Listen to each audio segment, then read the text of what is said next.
Good morning all, welcome back to Sew Granny Sew. We are going to go on an adventure with a quilt top today, and I drew up a little pattern here just out of the random blue. So we have 4 separate blocks. Number 2 and number 3 are just opposites. The peaks there are where the dark colored are, and then on the sides it's on number 3, and then those ones will be light.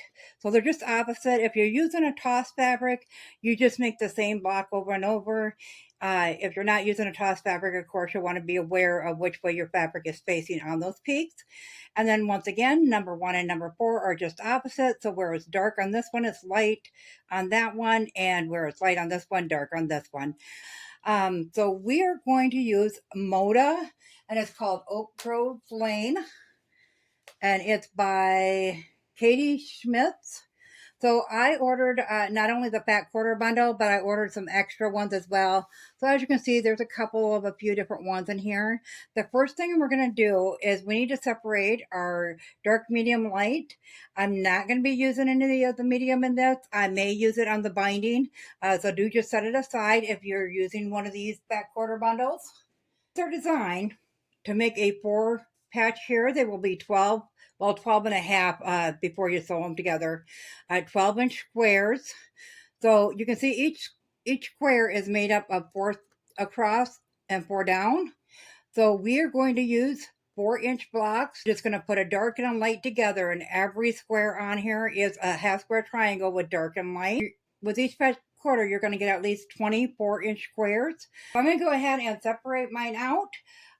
Take the black and white photo to make sure that we have the light, medium, and dark exactly right, and then I will meet you back here. I went ahead and I laid out all my fat quarters, and I did dark, medium, light. The gold I knew were kind of a medium color, so I had them all laid out. You can see that here. And then I put on my filter and picked the Vista filter, which makes it all totally black and white. And as you can see in this picture here, these 3 at the bottom with the grids. Now I just chose the first 2 that look darker right there that are highlighted, and I moved those to the middle, and then I ended up with this. And then in the end, I decided to just not use any of the 3 grid patterns and any of the colorways. So I was down to these, and it looked good. So I went ahead and I picked out my 14. You can see that here. You can also see it in this photo here. And then when I put the filter on, it looked plenty good now to do the quilt top. So there is enough medium within the print of the fabric pattern. I only have 2 different tones that I need. I'm going to go ahead and just pick a couple. I want to mix mine up, so I don't want them to be the same. So we'll do like the red, the brown, and maybe a green with another red. So this red is actually more of a burgundy color in person. I know that's not coming through on the camera, but it's really a deep, dark, pretty burgundy. It's what drew me to this fat quarter bundle. And then the squirrels and the acorns and stuff, it looks really cute. So I'm going to go ahead and start with these 4, and I'm going to cut them down into 4-inch squares. So I will get that done, and I'll meet you back here. So I have all of our squares cut out. For the first 8 fat quarters, I have them all cut up. So all we're going to do is we're going to take one light, one dark. We're going to flip that light over and draw the diagonal line from tip to tip.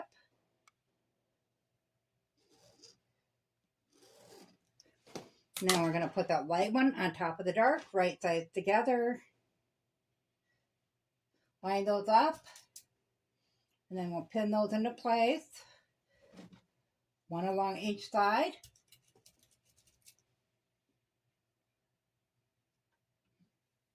Okay, once we have it looking like this,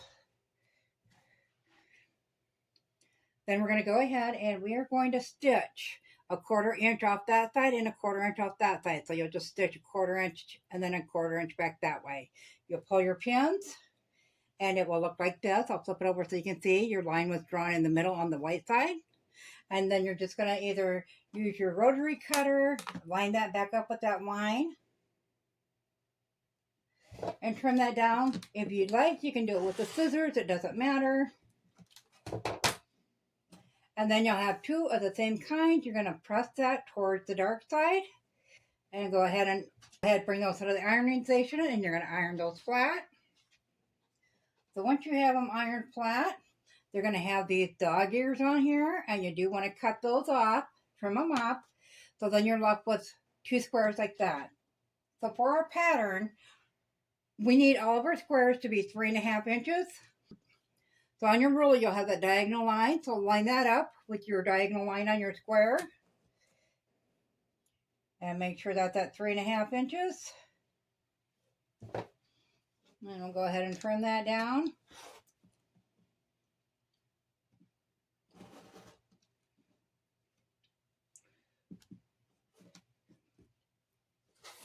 And flip it around and make sure that side lines up nicely at that 3.5 inch mark. Okay. So what I'm going to do is with the pattern, we're going to work on this one first. I want to have a variety of prints in here. I don't want them to be all, the same, lined up the same like that. I want to have different prints in it. So I'm going to set these ones aside. So we have all of our squares that we have prepared, cut down to 3.5 inches. So now we're just going to take each row on the outside and fold it to the inside. There is no seams to line up whatsoever on this round.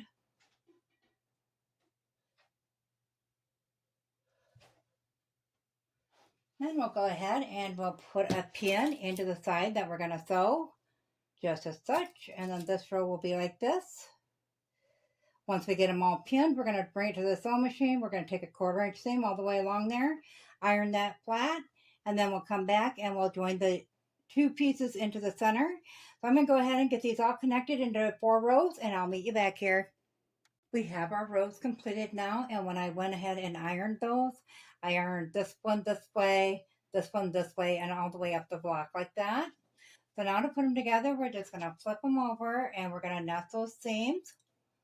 So we'll line up that top edge and that middle, and then you shift it so you can pull it, kind of click together there. Throw a pin in there.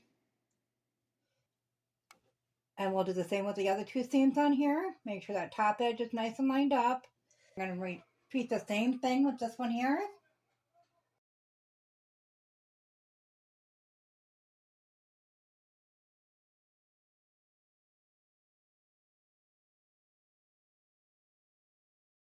Then we'll bring these to the sewing machine. We'll put a 1/4 inch seam on both those edges.